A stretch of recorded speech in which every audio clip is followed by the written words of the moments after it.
포함 한번 지르지 않고 불황민들을 휘어잡을 수 있는 것, 위대한 영도력의 비결이 뭐요?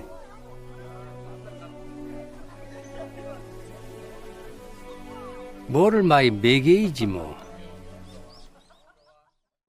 언젠가 해외에서 신기한 가석방 통계가 나왔습니다. 형량과 수감 기간이 모두 비슷한 4명의 죄수 가운데 단 2명만 가석방이 허가된 거죠. 미국 컬럼비아 대학의 연구팀은 천여 건의 가석방 심리를 분석한 결과 아침 일찍 심사를 받은 죄수는 65%가 가석방된 반면 오후 늦게 심사를 받은 죄수는 단 19%만이 가석방이 된 것으로 나타났습니다.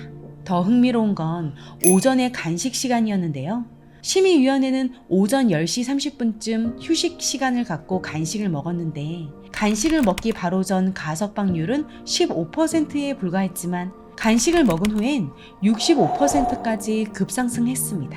혹시 간식 시간 이후엔 모두 착한 죄수들만 온 걸까요? 가석방 여부를 판단하는 건 사실 굉장히 어려운 작업이라 합니다. 죄수의 상태를 정확히 알 수 없고 가석방으로 풀려난 죄수가 다시 범죄를 저지를지도 모르기 때문이죠. 따라서 판사들은 한 명 한 명 판정을 내릴 때마다 고심을 거듭하는데 바로 이때 의지력의 핵심 성분인 포도당이 소모됩니다. 사람의 뇌세포는 에너지가 고갈되면 더 이상의 에너지 소비를 막으려고 가장 쉽고 안전한 방법을 찾게 됩니다. 판사들에겐 그것이 죄수를 감옥에 그대로 두는 거죠. 다음에도 가석방 기회가 있으니 이번엔 우선 그대로 두자. 뇌의 피로도가 쌓인 상태, 즉 포도당이 부족한 상태에선 이런 결정을 내리기 쉬운 겁니다. 우리는 여기에서 일과 사업의 중요한 힌트를 얻을 수 있습니다. 여러분, 중요한 결정은요, 밥을 먹고 하는 게 안전합니다. 그리고 누군가를 설득해야 한다면 그 사람과의 만남을 식사 전 가장 배고플 때 아메리카노 한 잔만을 마시며 하는 건 피해야 합니다. 배고프고 쓴 커피에 허한 속이 쓰리면 예민하고 날카로워지기 때문에 설득하기, 특히 영업을 해야 하는 상황에선 매우 불리해지죠. 만약 배고플 시간에 만나야 한다면 브런치 카페 같은 곳에서 간단히 쿠키나 샌드위치라도 함께 먹고 나서 중요한 대화를 시작하는 게 좋습니다. 저는 고3 학생들의 대학 면접이나 취준생 제자들의 면접을 함께 준비해 줄 때가 있는데요. 이때 꼭 묻습니다. 너 면접 시간이 어떻게 되니? 면접관분들이 가장 배가 고플 시간인 식사 직전이나 이미 100명 이상의 면접자를 만난 후인 늦은 오후라면 더욱 만반의 준비를 해야 합니다. 뇌의 포도당이 부족한, 지칠 대로 지쳐버려 마음의 문도 함께 좁아지고 있는 면접관들의 머릿속에 그래도 이 사람은 꼭 뽑아야겠다 라는 생각이 들게 하려면 확실한 무언가를 보여줄 수 있어야 하기 때문이죠. 인간의 무의식적인 반응과 같은 두뇌 활동을 분석하는 신경과학을 마케팅에 접목한 뉴로 마케팅, 많이 들어보셨을 겁니다. 이를 쉽게 풀어낸 책인 고객의 마음을 훔쳐라를 보면 일상과 비즈니스에 배우고 적용할 내용들이 많이 소개됩니다. 제가 가장 인상 깊었던 건 고객에게 절대로 차가운 음료를 대접하지 말라는 겁니다. 차가운 온도의 음료는 신체뿐 아니라 심리까지 얼어붙게 만들어 설득이 쉽지 않으니 김이 모락모락 나는 따뜻한 커피를 대접하는 게 훨씬 좋다는 겁니다. 이걸 알고 난 후에 저는 고객인 학부모님이 상담이나 간담회를 오실 때 정말 더운 한여름 빼고는 얼음을 넣은 음료 대신에 따뜻한 유자차나 커피를 내어드립니다. 그리고 다소 민감한 사안을 두고 팀원이나 강사분과 개인 면담을 할 때는 따뜻한 핫초코를 준비합니다. 제 개인적인 생각일 수도 있지만 이게 참 놀라운 효과를 발휘하더라고요. 그 전부터 긴장하고 표정이 굳어있는 상대방에게 오는 길 추우셨을 텐데 이것 좀 먼저 드시고 이야기해요 라고 하면 한 모금 마시고 나서 약간 눈이 동그래집니다. 아메리카노나 녹차를 예상했다가 갑자기 예상치도 못한 포근한 거품에 달달한 핫초코가 입에 퍼지면서 미소도 함께 번지는 거죠. 핫초코처럼 훨씬 더 부드러운 분위기에서 대화를 시작하니 대화의 결과도 서로에게 좋은 방향으로 흘러가더라고요. 실제로 미국 콜로라도 대학에서 이에 관한 실험을 했습니다. 음료의 온도가 타인을 판단하는 데 영향을 미친다는 사실을 알아낸 거죠.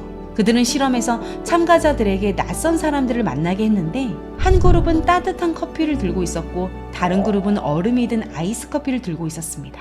그들에게 낯선 사람의 신상 정보가 담긴 파일을 주고 그의 성격을 평가해 보라 하자 얼음이 든 아이스 커피를 들고 있던 참가자들은 타인에 대해 무뚝뚝하며 말 걸기가 어렵다고 평가했습니다.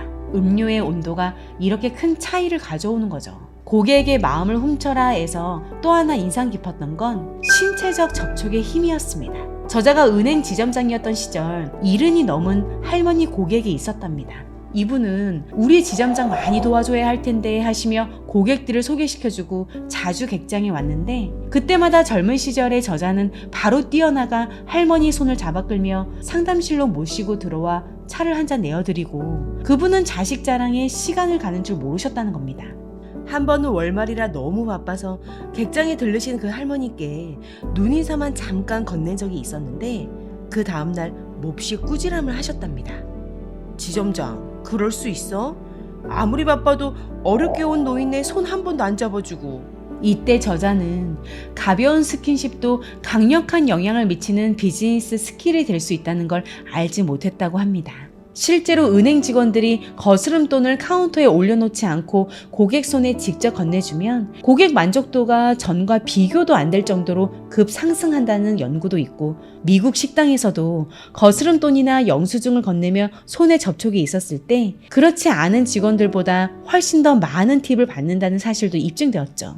신체적 접촉은 어떻게 마음의 안정감을 주는 걸까요? 우리의 인간의 피부엔 촉각 신경 섬유라는 게 있는데 이게 아기를 달랠 때 쓰다듬는 것과 비슷한 환경에서 가장 많이 활성화된다고 합니다. 여러분이 많이 아시는 헝겊 엄마, 철서 엄마 실험이 그 예입니다. 각각 철사와 헝겊으로 만든 가짜 원숭이를 두고 태어난 지 얼마 안 되는 아기 원숭이가 어디로 가는지를 보는 실험이었죠. 철사 엄마는 우유를 들고 있었고 헝겊 엄마는 따뜻한 담요만을 두르고 있었습니다.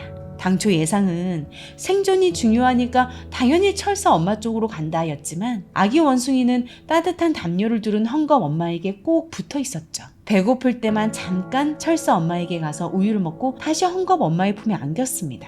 음식보다 엄마의 품을 더 찾는 건 이 접촉 위안 때문인데요. 사람도 똑같다는 거죠. 우리가 정말 힘들 때 실질적인 도움이 아니더라도 누군가 꼭 안아주고 등을 가만히 쓸어주는 것, 이것만으로도 큰 위로를 받는 게 이 때문입니다.